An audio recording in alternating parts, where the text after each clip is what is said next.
Mr. Speaker, I yield myself 5 minutes. Gentleman's recognized 5 minutes. I speak today with a heavy heart. I'm deeply saddened as I take the floor this afternoon. Saddened because we find ourselves embroiled in a conflict in Iraq, a conflict that is involved with insurgents that we fail to acknowledge or recognize,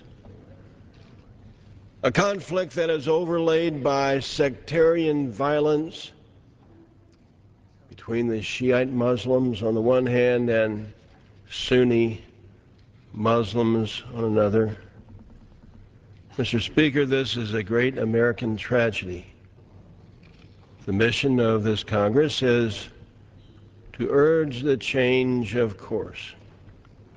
We're here today because of a series of irretrievable strategic mistakes. Let's understand the goal of this resolution. Number one, to fully extend our support to those in uniform in the United States. Being on the Armed Services Committee now through the years, and more recently as chairman, I cannot tell you how proud I am of those who are in uniform, whether they be deployed in the Middle East or somewhere else in the globe or here in our country. We must let them know, and this resolution does let them know, that we fully support them as well as their wonderful families. The second part of this resolution deals with the presidential decision to increase our troops by 21,500. However, it's not clear what support troops are needed. The Pentagon says 2,500 support troops. The Congressional Budget Office says 13,000 minimum. But whatever it is, we find ourselves not seeing a change in strategy as was promised by the administration and the White House, but just another tactic that had been used before, an increase in troops. No more, no less. We are here to say that's not a good idea. The series of irretrievable mistakes is a serious list.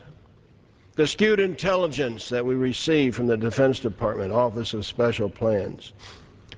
The post-war phase of conflict that did not have sufficient planning. Not enough troops, as pointed out by General Ari Shinseki, the former Army Chief of Staff. Allowing the uncontrolled looting and the breakdown of law early on after the occupation began. The dismissal of the Iraqi army rather than giving them a paycheck and a shovel or having them do security work that's important to the stability of that country. The de-Baathification that puts so many thousands of people, Iraqis, out of business, out of work, including thousands of school teachers. The administration has consistently refused to adjust its overall strategy. And I take no pleasure in this, but it's a moment of, I told you so. September the 4th, 2002, and again on March 18th, 2003, I sent letters to the White House predicting some of the deadly outcomes we are experiencing today. And I warned against a jagged ending to the conflict. Now, while there is a peacefully elected Iraqi government. It's a government so divided along sectarian lines, it's not been able to accomplish even the most basic steps needed for national reconciliation.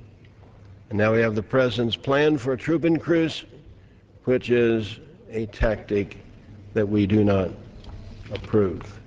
The President's plan, I give myself an additional 30 seconds. Gentleman's recognized for additional 30 seconds. The President's plan will embroil our troops even more deeply into the sectarian conflict. Put together hastily, it's insufficient as a requirement for success. 40% of all of the Army equipment of our country is either in Afghanistan or Iraq.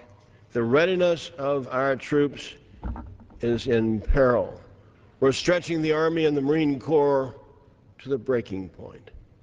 That's where we are, and basically it's because of the conflict in Iraq. Today is an opportunity for us to express our support for the troops and to say it's not a good idea to increase the troop level in Iraq because it has been tried unsuccessfully before. I reserve the balance of my time. Gentleman reserves